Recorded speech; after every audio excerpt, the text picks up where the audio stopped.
So, what does it actually take to become a monster? For one of the most incredible characters in all of literature, Lady Macbeth, we get to see the whole process happen in a single, absolutely chilling scene.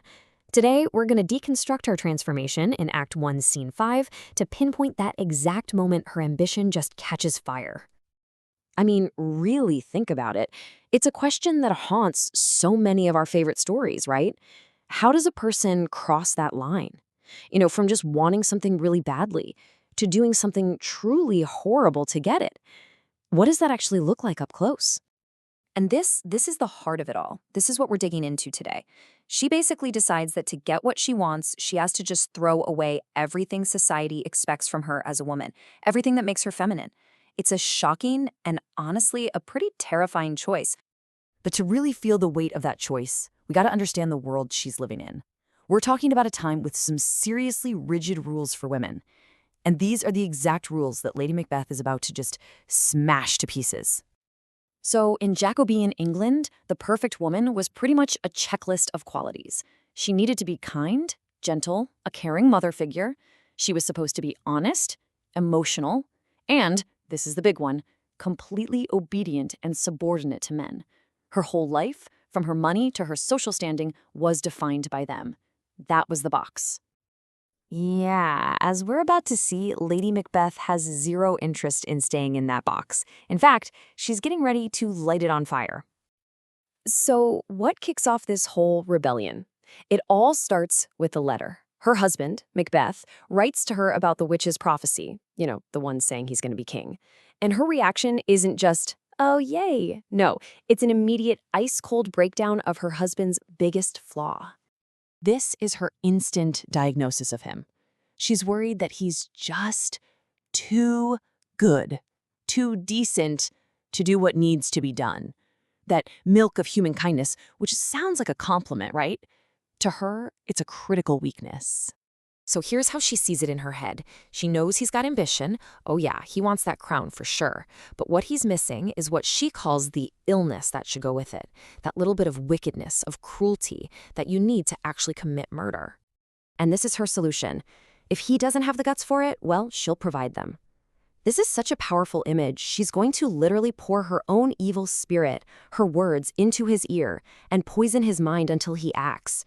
She's basically appointing herself the puppet master. And this leads us to the absolute core of the scene, one of the most famous and frankly freakiest speeches Shakespeare ever wrote. She finds out King Duncan is coming to stay at their castle that night, and she realizes if this is going to happen, she has to change who she is right now. This isn't just her thinking out loud. This is a full-on invocation. She is calling out to evil supernatural forces. And what's her request? Unsex me.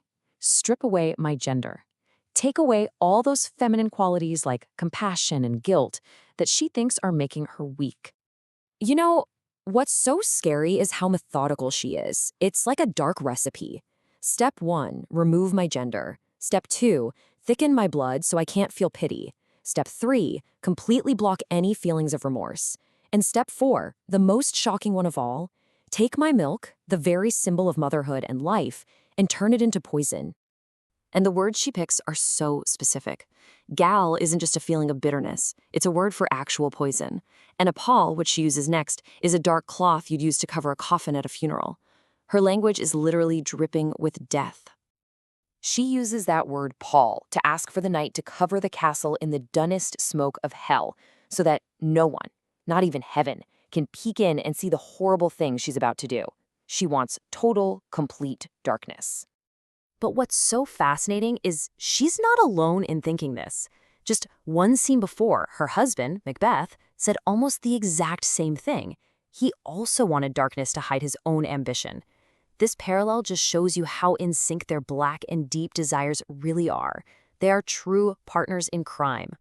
Okay, so she's hardened her heart, she's ready for murder, now she's got to get her husband on board. And her instructions for him? They're basically a masterclass in how to be a two-faced killer. This is probably one of the most famous lines in the whole play, and you can see why.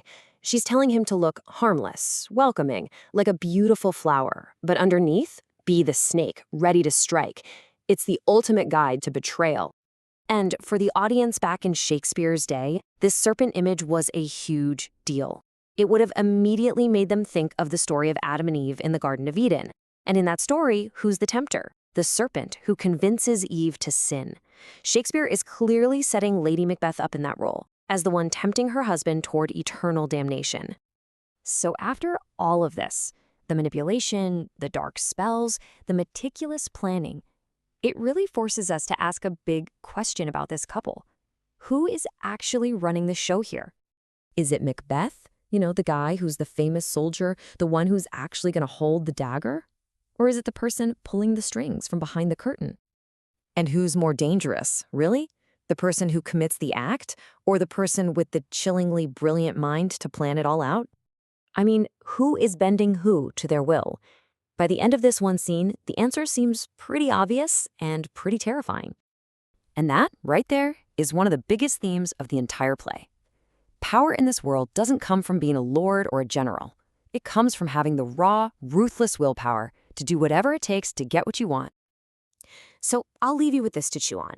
As the scene ends and the pieces are all in place, whose will is stronger? The answer to that question is going to set the stage for everything that's about to go so horribly wrong. Thanks for tuning in.